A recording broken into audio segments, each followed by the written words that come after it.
Normally Jack would interview me for this last one and we'd have an interesting discussion about the film festival and all that, but since he's not here and I've been the one doing the vlog, well, I originally was going to interview myself, but that just became a whole Charlie Kaufman nonsense thing, so I'm just going to talk. Hello and welcome to the last entry to the Cambridge Film Festival video journal. My name's Max, I'm the one with the vlog, as you almost definitely know, and yep, another festival is over. And how has it been? Well, it's been very different, I'll give you that. Not in the sense that, I've hated it or anything along those lines. It's been more, well, I have to say I've had a lot more responsibility this year in terms of being in charge of this vlog solo. And so, because of that, I may have not seen as many films as I'd like to have seen throughout an average festival, but I still saw some fantastic ones. I saw I, Daniel Blake, which was a marvellous film to start off with. And then The Fabulous Nicholas Brothers, which was a wonderful presentation by Bruce Goldstein. Bruce, thank you for being part of the vlog. You are a trooper, and I hope you enjoyed the punch ride. And then, of course, there was Sarah, Neil, Chris, Jean-Luc, Reid, and Kate, who were all fantastic, wonderful, interesting, and charming. And thank you all very much for being a part of this. I'd also like then to thank Jack again for trusting me with this vlog. I know it was a risk, and I hope it paid off somehow. And then, of course, I'd like to thank everyone who was a part of the festival, all the volunteers, all the staff, and everyone that put up with my stupidity and nonsense throughout. You are all wonderful. And then the chefs, of course, were making marvellous foods that kept me going. And finally, there is Tony Jones, who it seems to be the rock that this festival is laid upon.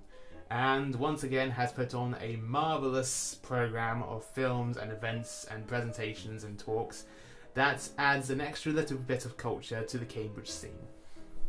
So yeah, in terms of other films I saw, there was Train to Busan, which was a fantastic Korean zombie film, Boys Without Beatrice, which was a really weird Quebecan sort of David Lynchian kind of film.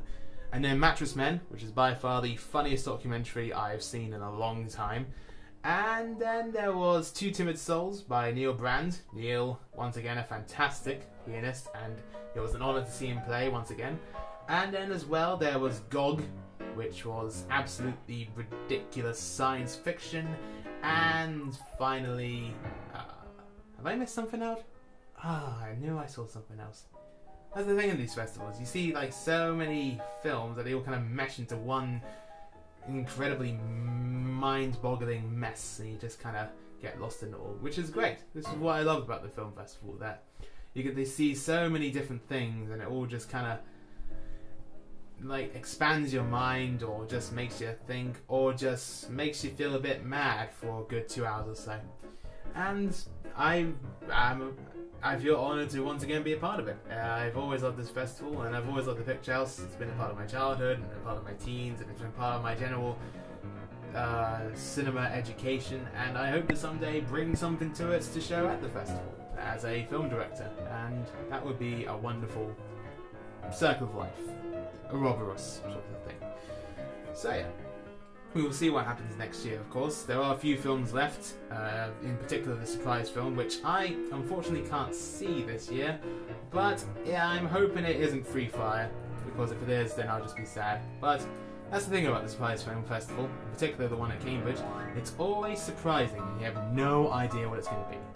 Okay, granted I managed to guess right once, but that's like once out of 10 times. But no, the festival, once again, is over, and it all becomes quiet.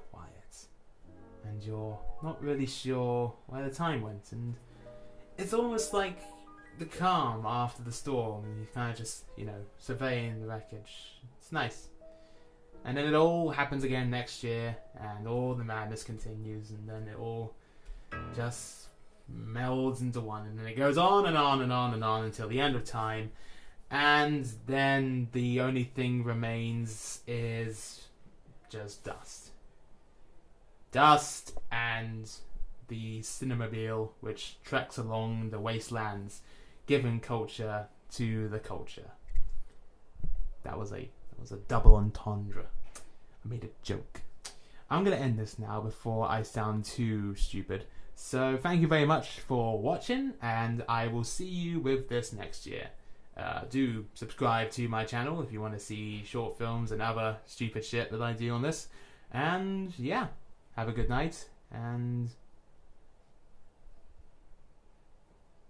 I was going to think of something really funny to say for the end of this, but my mind's a blank. Honestly, I'm just brain dead, as is everyone else. So, at least I'm not alone in being brain dead. There, that's my funny thing to end on. Yes, still got it.